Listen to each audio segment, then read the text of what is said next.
Hey, what's up, everybody? Home for you by Floyd P. Roberts. Home for you by Floyd P. Roberts. Hey, today we're talking about mortgages. I'm here with my friend Mark Ferguson from Signature Home Lending. This guy goes through hell and high water for you. He knows what to do in any circumstances to qualify you for a loan.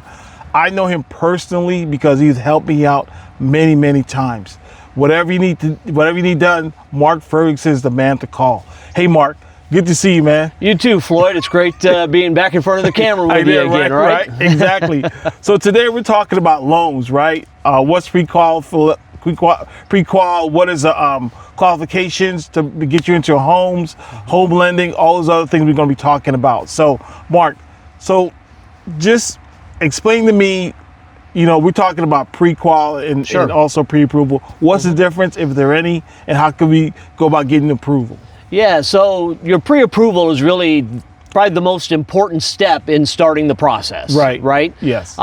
Most real estate agents aren't going to take you around showing you a bunch of houses without knowing what you're pre-approved for. Exactly. And what we're going to do is we're going to run a soft credit pull, because buying a house may take a while for you to find your right house, and we don't want to ding your credit up front. Right. Okay, so we'll do a soft credit pull. That's going to give us your credit score, and it's going to give us all of your debts. Right. Okay? All right.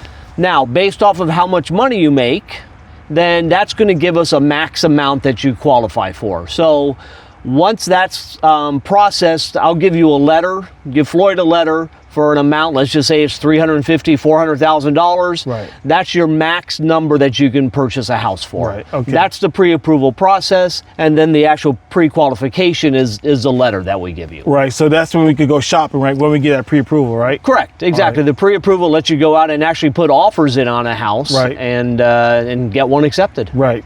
So if I'm out showing a home, and sometimes people, oh yeah, you qualify for $350,000, but they want something more. They want $500,000. So what can they do if they see a house that's for $500,000 that they like? Yeah. So if you're not pre-qualified for enough for what you're looking for, you can always get a co-signer to come in. Okay. Usually, it doesn't necessarily need to be someone making a whole bunch of money. If they just are making some money and don't have a lot of debts, the debts piece is the big one. Right. Okay. Right. And then we can use extra income for you to purchase the house.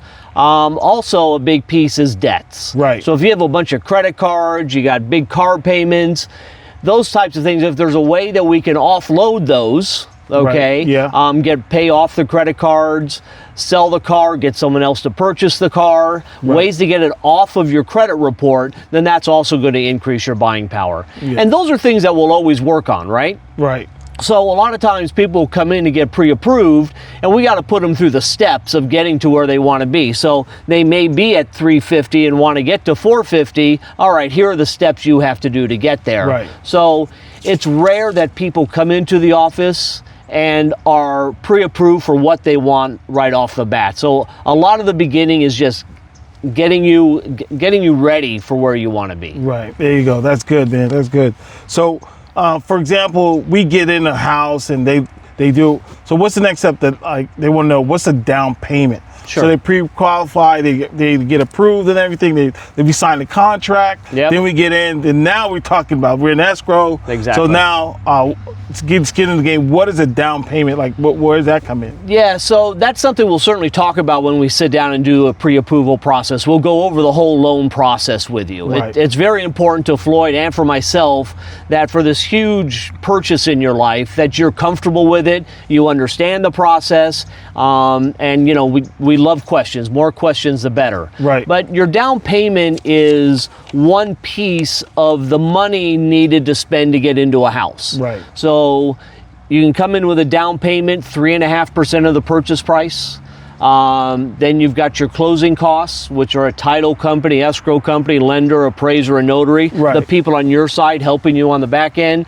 And then also you have to pay 1 year of property taxes and roughly 1 year of homeowner's insurance. Those are called prepaids to get into the house. Right. Right. Now, with the down payment itself, there are programs that can help you with the down payment. There's the CalHAFA program, GSFA, where they will spot you the down payment and then you pay it back when you sell the house. Right. Okay, right. so then all you have to come in with just less money. Right. Seller credit, which Floyd is very good at negotiating with the seller, can also be used to help cover those costs. So even though the number can be daunting in the beginning, there are ways to make it much more manageable. There you go. That's it. That's what I'm talking about. And like we're saying with the down payment, and that could be the form of, like when they come out with the down payment, that could be, does that have to be done right away, in the middle of it, the end, or how they work that? Yeah, so you're going to have to make two payments. The first is your initial deposit. Once you enter into escrow, usually 1% of whatever the purchase price is. So if it's $400,000, you're going to put $4,000 down, and that's just a good faith deposit showing that yes, I'm serious about moving forward with this loan. Right. Okay. Whatever the remaining costs are for the loan, down payment, closing costs, your prepaids, those are all going to be paid right at the very end. So within at like the 28-day mark, if we're closing in 30 days, you're going to wire the remaining funds, and then you'll get the keys a couple days later. Exactly. So they had a client, and somebody called in about, they're confused about it. It was a down payment and earnest money, Sure. stuff like that. So like the earnest money deposit, that's just a good faith, like you just explained. Yep. Say, yeah, hey, I'm serious, right? Right. Because for the simple fact is, somebody coming to earnest money deposit, they didn't want to pay that down. The person that's selling the home, they have to take their home off the market. Right. So once we into the escrow, that money, that house have to come off the market, say it goes from active to pending, or something like that, to where if you come with a down payment, that means you're serious, right? And you somewhat, hey, yeah, I'm in qualification to buy this house, and it gives you exclusive because they're not showing the house anymore. Right. So that means that you're in it to win it as far as getting that home. That's a good thing. So they're confused about earnest money deposit and down payment, stuff like that. So the earnest money deposit just kind of comes out of the big bucket that we need to get into the house, right? Right. So let's say with a CalHAFA first-time buyer program, okay, helping out with a down payment, you need $14,000 total to get into the house, right? Right. That $4,000 comes out of the 14, so then at closing you only need 10 because you've already paid the $4,000 up front. Exactly. So that's covering your earnest money deposit and your down payment. So that to get you to understand what that is clear and cut. Is no hidden costs. There's no way to hide that. Right. Because it's like, do I get my earnest money deposit back if I fall out of escrow, stuff like that? Usually what we see doesn't happen every time, but it has to happen.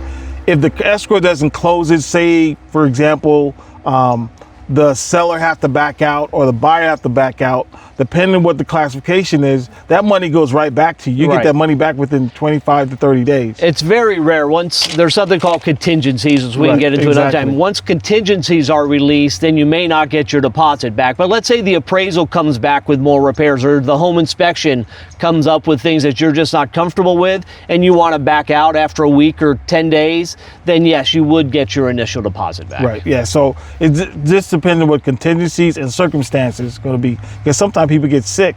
I have a deal right now. The guy's supposed to come with the earnest money deposit, and all of a sudden his back is hurting. He can hurt his back. He couldn't get it.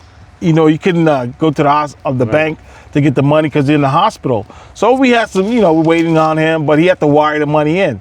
Different things like that. So many different things, situations may change, but the concept remains the same. You get your money back in case there's something happens, but it's foolproof. I would say almost 9 times out of 10, everything goes through smoothly most of the time. And some, like I said, depending on the circumstances, that's what it is. So that's what we're talking about. So we're in the process. We're in underwriting. So we're in the process for 30 days. From the time they make the down payment to the time of closing, what's the incubation stage for the escrow from that time? Right. Yeah, you're right. It's roughly 30 days. Right. So, depending on how clean the loan is. Right. Clean CR. Sometimes we can go ahead and fund the loan earlier. Right. A lot of it is up to the buyer. Like there are times that we need additional paperwork. If you take a week to get us that paperwork, it just kind of slows down the whole process. If you're kind of on it and get it to us within a day or two, then we can keep moving. But 30 days is the norm. Right, 30 days is the norm, right, exactly. So another question they had says, how much is closing costs? The big C question. Sure. So closing costs, I would say, I usually estimate it, depending on what the loan is, it's about 3%, but we're not sure. We don't know because different programs offer different things, Of course, right. Well, so your closing costs are going to be, once again, your down payment, the cost for title, escrow, lender fees, and then also your property taxes and your homeowner's insurance. Right. Okay? Those are the 3 buckets we have to fill up for closing costs. Now, how we come up with the money, there's a myriad of ways. The easiest is it all is in your bank account and you pay all the fees up front, right? That's simple, Fantastic. Right? Now, you can do a down payment assistance program like I mentioned with CalHAFA. Well, they'll cover the down payment piece. You can also get help from the seller that if they give, on a $350,000 house, if they give 2% in seller credit, that'd be $7,000 that goes to that number. So how we accumulate the money doesn't really matter, but it all has to check out. Yeah. It can't come from the safe under your bed. Exactly. or the shoebox. Or Uncle Joey. Well, Uncle Joey's fine. We can do a gift. Okay, there you go. So we can include Uncle Joey in this day. All right. Exactly. We can use family members. Right. Okay, now we don't do blood tests. Okay, so there's lots of aunts and uncles out there we can use, all right? So, but yeah, a gift from a family member works as well. There you go. All right.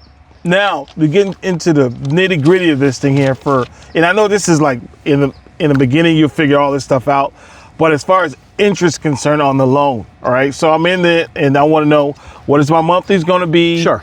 How much interest I'm paying on the loan? Yep. Sort of this. So what are we talking about? How that interest calculated in there somehow? Yeah, so and this is something we show you while you're doing your pre-approval letter, right? While we're doing your pre-approval, but your loan is going to be a fixed 30-year rate loan. Okay. So that means your interest and your principal always add up to the same number.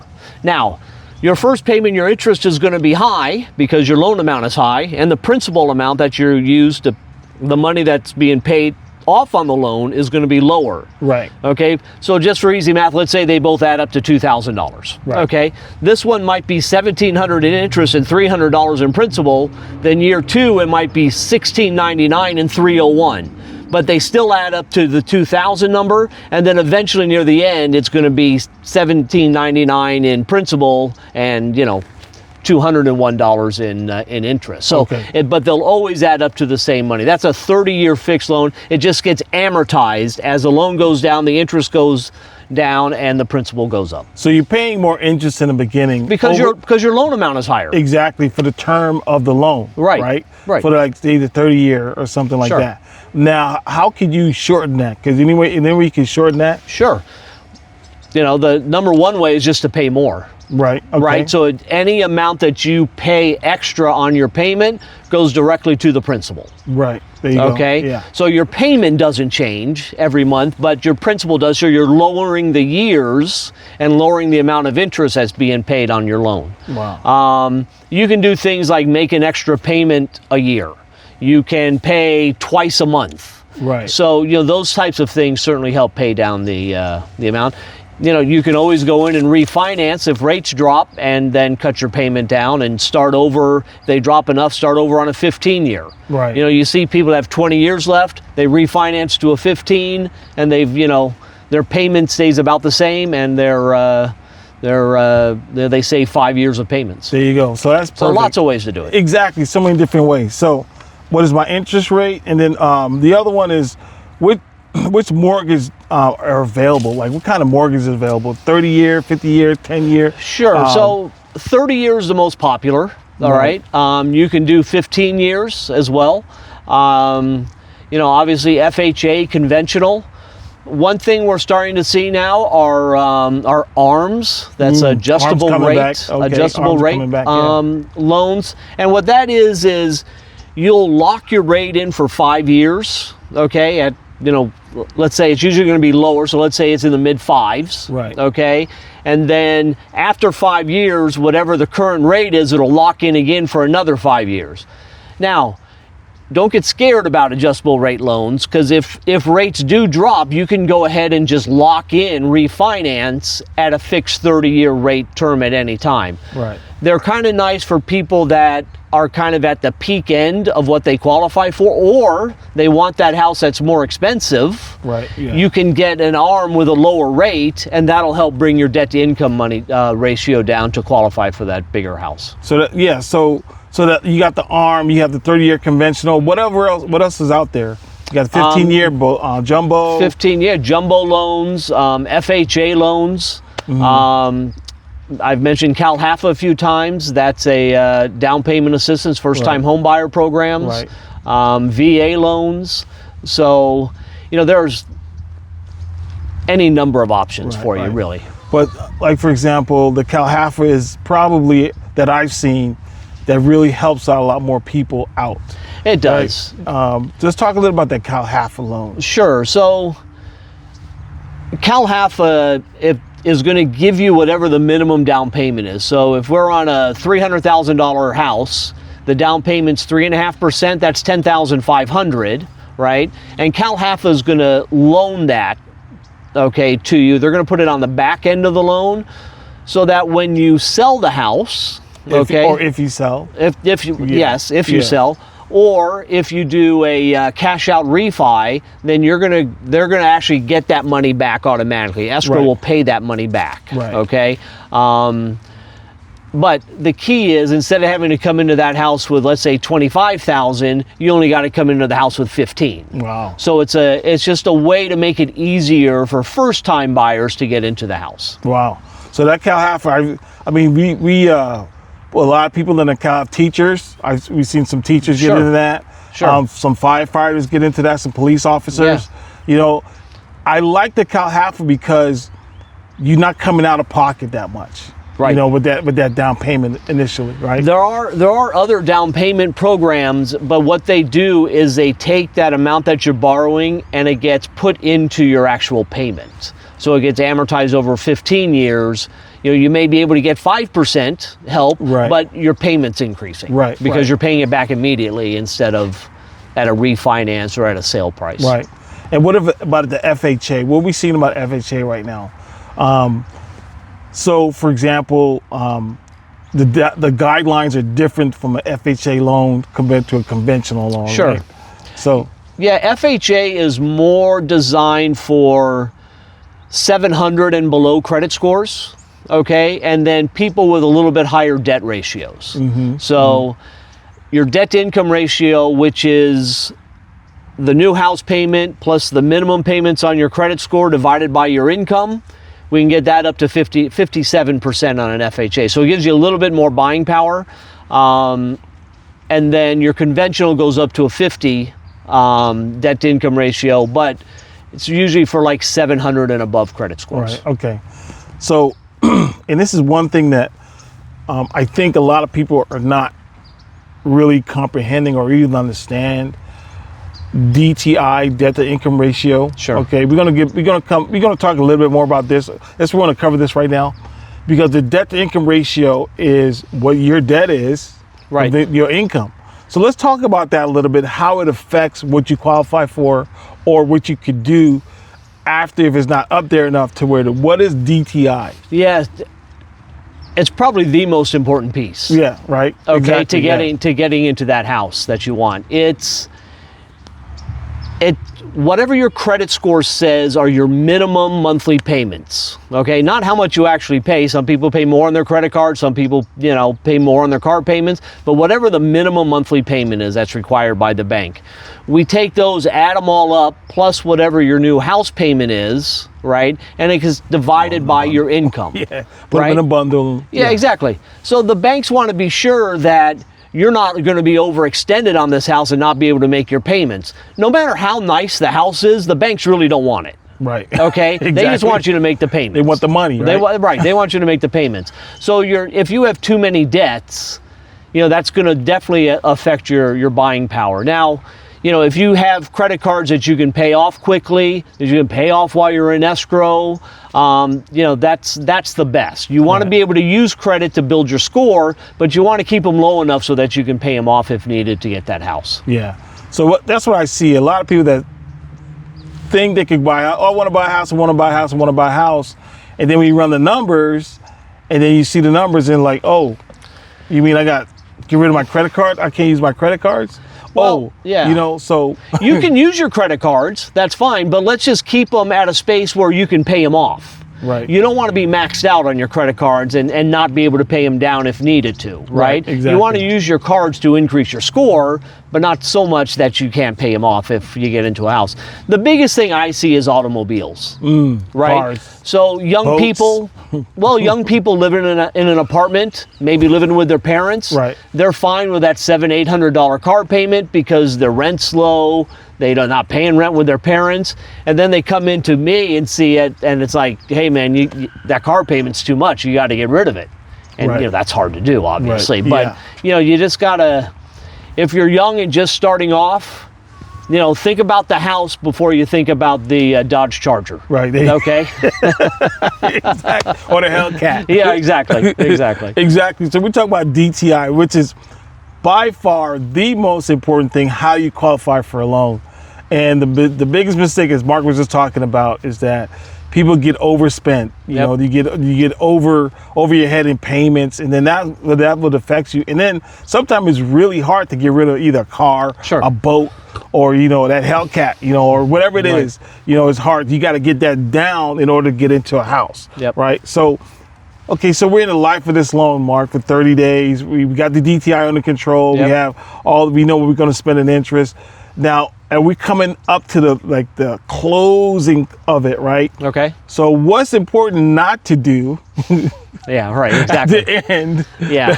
These are do's and don'ts, okay? These are absolutely do's and don'ts we do not do in the lifetime of a loan, okay? Right. So please don't quit your job or get fired. Okay. One of the last things we're going to do, literally like an hour before we get ready to fund the loan, is we're going to call the job and make sure that you're still employed. Yeah. See. Okay. And then we're also going to do a soft credit pull to make sure that you didn't go and buy new furniture already. You didn't go to Best Buy and get a new fridge. You didn't get a new Escalade so that you could look cool driving into your new house. Exactly. You can do all those things after you get the keys, but it has and it will kill more loans than almost anything else is. It's the poison. And what you do with your job and debts after you get the keys, we don't care anymore. Right. Quit, but if you need to change jobs, just wait until after, if you're in escrow, wait until after escrow before you do that. Don't put in a notice. Don't do anything. Just wait. Hang in there.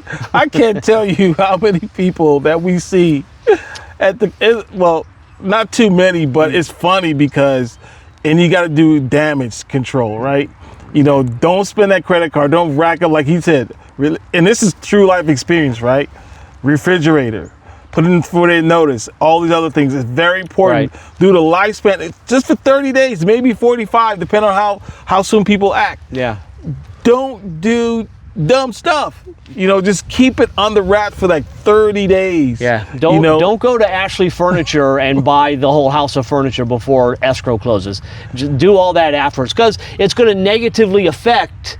When we see that you've gone to Ashley and build up a $10,000 credit bill, that may push your DTI too high, and then you lose the house and you lose your good faith deposit at that point if escrow falls out. So just cut back, stay chill, and do what you got to do afterwards. Yeah, just relax, because this process is, you got to remember, this is one of the biggest things you're going to purchase. Right. I think they said buying a house is probably the biggest, if not second, the biggest investment that you make in your lifetime. Sure. And don't make it to the point where it could mess up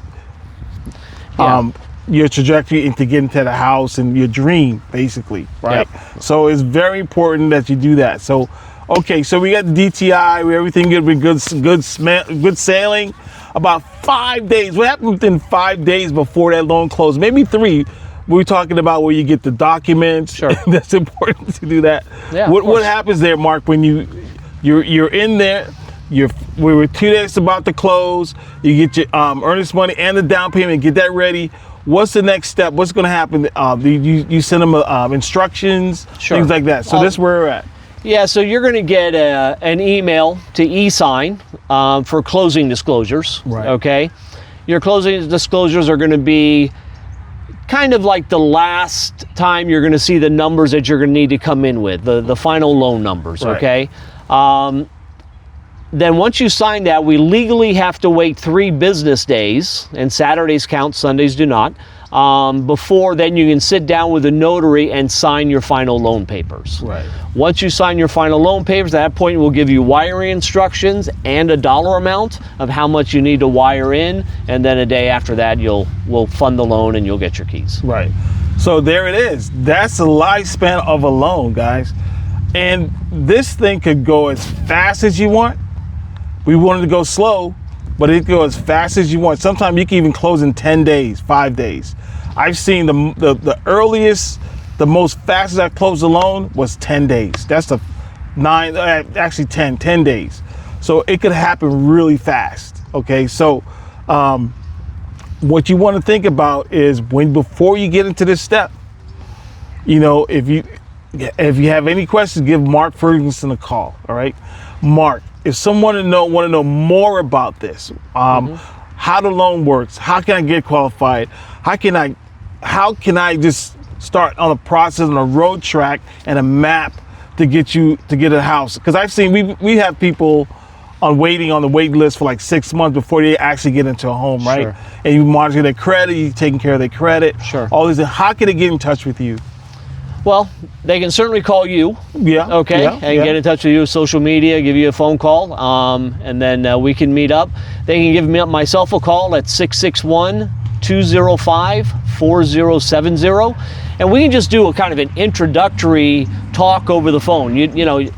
Get just basic ideas of where you're at. Tell me how much you make, tell me what your debts are, and I can give you an idea of what you might qualify for. And then if you want to meet up and move forward, then we can meet in my office and you can bring in your documents, pay stubs and so forth, and we can do that soft credit pull and actually get you pre-approved. But we can just kind of do it over the phone initially just to kind of get a ballpark idea of where you're at. So it's short and painless. It really is. We try to make it easy. It's painless. It doesn't hurt at all. No. It doesn't hurt.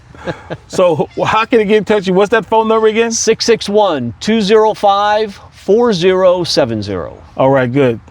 Mark Ferguson, Signature Home Lending. Hey, so the last thing, all right, you want to build on a note to where Mark is not just in this for money.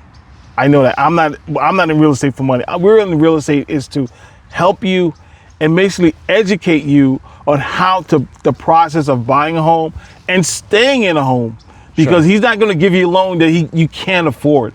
He's not going to give you a loan that's going to, in like 6 months, that is coming, people knocking on your door. He's going to put you in the best process, in the best situation for a long time for you and your family. All right. So Mark, people get in touch with you, all this stuff, but why do you do this? And this is what I like about him. Tell me your mantra, why you do this, Mark. Honestly, it ends up being about the people, about the relationships, relationships with Floyd, relationships with you guys buying the house. I'm still in contact with people throughout the years that still have questions about something they get in the mail. Right? Yeah. Like, is this real or is this fraud? Do I have to pay this $100? And 90% of the time it's not legitimate. Right. But exactly. I want to keep those relationships going so that you're not doing things that are unnecessary. Right? So it's about not just getting you into the house, but it's about a long-term relationship for you to be able to stay in the house and enjoy it. Have very many lasting memories for you and your family in that house. So that's why. This is my number one guy. This is the guy I go to. I don't care. There's other people out there that I know that can do loans. And I know them. And this is not anything against them, but I know this is my guy because he cares. I know he cares. And I can pick up my phone and call him, not in the middle of the night, but I text him, but he's going to get back to me. Yeah. And he's going to run the numbers and he's going to let me know what you can do, how they can help you out. And once I put you in touch with him, I'm gonna make sure he knows everything is confidential, and he's gonna do it to his best ability to get that done. That's Mark Ferguson, Signature Home Lending. I can count on this guy. You can count on this guy. You have his information. Let him know that however you can get in touch with him. Anything else you want to add, Mark? Yeah, you know, it's a good point you brought up there about any time of night. Obviously, there are restrictions, but this isn't a 9-to-5 job by any means. Right. I mean, it's Saturday and Sundays. I'm probably busier between like 3 and 8 when people are home. When you get home from work and you guys are talking about the loan, about the house, and you have questions, you know, that's the time to call me. I can't really talk to you at 1 o'clock in the afternoon when you're at work. Right, exactly. So when you're home talking together and you want to give me a text or a phone call, I'm good until about 10 o'clock, and then I'm not responsible for anything I might say because I'm dozing off on the couch. But up until then, it's all good. Exactly. Hosted you by Floyd P. Roberts with Signature Home Lending, Mark Ferguson. Give him a call. Any questions, give me a call. Reach out, subscribe, follow, hit that bell, and we'll talk to you soon. Like I said, we're bringing you fresh stuff out of the box, thinking things to where we can help you get where you want to be for you and your family. Hosted by Floyd P. Roberts. I'm out. We'll talk to you soon. Bye.